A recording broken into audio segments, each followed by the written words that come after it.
Have you ever wondered why your diet fails even when you're doing everything right? The world of dieting can be a perplexing place where the scales often tilt towards failure despite your best efforts. It's a universal plague that has left many of us questioning our willpower, our methods, and our sanity. It's like being stuck in a perpetual loop of hope and disappointment. But what if I told you that your failed diets aren't just about willpower or the lack thereof? That there's a whole scientific explanation behind this frustrating pattern? Yes, you heard it right. The reason why so many diets crash and burn has less to do with you and more to do with the intricate science of your body.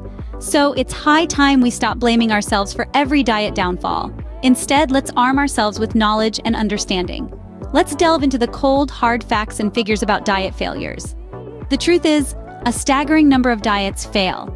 It's a tough pill to swallow, but let's face it head on. When we look at the statistics, it can feel rather daunting. An overwhelming majority of diets end up in the realm of the unsuccessful. Studies show that about 80% of people who lose weight regain all of it, or even more, within 2 years. That's right, 8 out of 10. Now I know what you're thinking.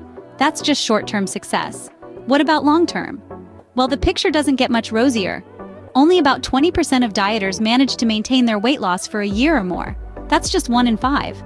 So the odds of sustaining a diet long-term seem to be stacked against us. But why is this the case? Here's the kicker. These failures are not due to lack of willpower or motivation. It's not because people are giving up or not trying hard enough. Too often we blame the individual, when in reality the issue is far more complex and systemic. Research shows that our bodies have intricate systems designed to protect us from starvation.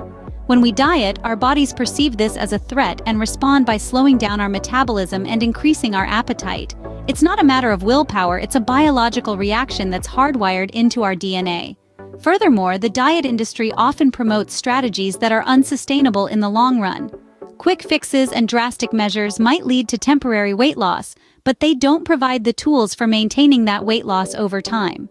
We're not saying that sustainable weight loss is impossible, far from it. But it's crucial to understand that the problem is not with you, but with the approach. Now that we've established the magnitude of the problem, let's explore why diets fail. It's time to delve deeper into the science behind diet failures and, more importantly, how we can break through these barriers to achieve long-term success. So, what's the science behind diet failures? Well, let's dive right in. The first concept we need to understand is metabolic adaptation. You see, our bodies are incredibly adaptive. When you start a diet and reduce your calorie intake, your body responds by slowing down your metabolism. It's like your body's own built-in survival mechanism, conserving energy when it senses a famine situation. So, while you're eating less, your body is also burning less. This can make weight loss much slower than expected and cause many dieters to become frustrated and quit. Now, let's move on to muscle loss. When you lose weight, you're not just losing fat, you're also losing muscle. Especially if your diet is low in protein or you're not incorporating resistance training. Why is this a problem? Well, muscle is metabolically active tissue. This means it burns calories, even at rest. The more muscle you have, the higher your metabolism. So, when you lose muscle as part of your weight loss, your metabolic rate decreases even further, making it harder to continue losing weight and easier to regain it. Lastly, we can't ignore the role of hunger hormones. Two key players here are ghrelin, often dubbed the hunger hormone, and leptin, the satiety hormone. When you diet, your ghrelin levels can increase, stimulating your appetite, while your leptin levels may decrease, making you feel less satisfied after eating. This hormonal double whammy can lead to increased hunger and cravings, making it hard to stick to your diet and often resulting in weight regain. So, it seems like our bodies are conspiring against us, doesn't it? It's a tricky situation, but it's not insurmountable. Understanding these factors is just the first step. Knowledge is power, and armed with this understanding, you can begin to build a more effective and sustainable weight loss plan. But don't lose hope. Understanding these factors is the first step to overcoming them. How can we break through these diet plateaus and achieve sustainable weight loss? This is the question that plagues many of us in our journey towards our fitness goals. But don't worry, there are tried and tested strategies that can help us overcome these hurdles. First, let's talk about varying our calorie intake. Instead of sticking to a rigid calorie count every day, try cycling your calories. This means consuming more calories on some days and less on others. The change in pattern can often trick your body into speeding up its metabolism, helping you push past that stubborn plateau. Next, let's consider increasing our protein intake. Protein has a high thermic effect, which means your body uses more energy to digest it compared to fats and carbohydrates. By increasing your protein intake, you can give your metabolism a little boost and help your body burn more calories during digestion. Plus, protein can help keep you feeling fuller for longer, which can assist in controlling your appetite. Another strategy is incorporating resistance training into your routine.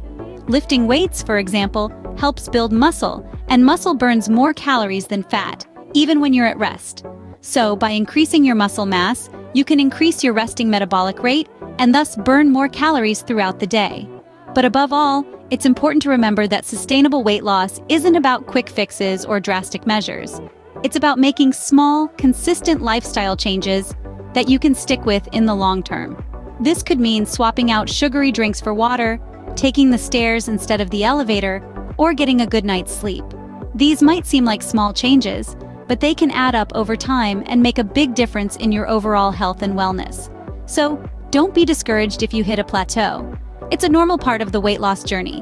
What's important is to keep pushing, keep trying new strategies, and most importantly, keep believing in yourself.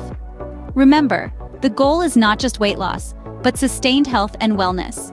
So it's clear that dieting is not a straightforward journey. Embarking on a diet is a challenge, and it's often riddled with unexpected plateaus and setbacks. But as we've discussed, these bumps in the road are not insurmountable. They're merely part of the process. We've delved into the cold, hard facts, revealing that diet failures are more common than we'd like to admit.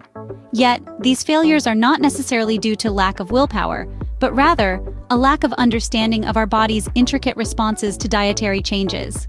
We've also uncovered the science behind these diet failures, shedding light on how our bodies resist weight loss and how our metabolism can sometimes be our own worst enemy. But with this understanding, we can tailor our approach, overcome these obstacles, and break through those frustrating plateaus. With knowledge and the right strategies, you can break through diet plateaus and achieve your health goals. It's not about the perfect diet, but the right diet for you.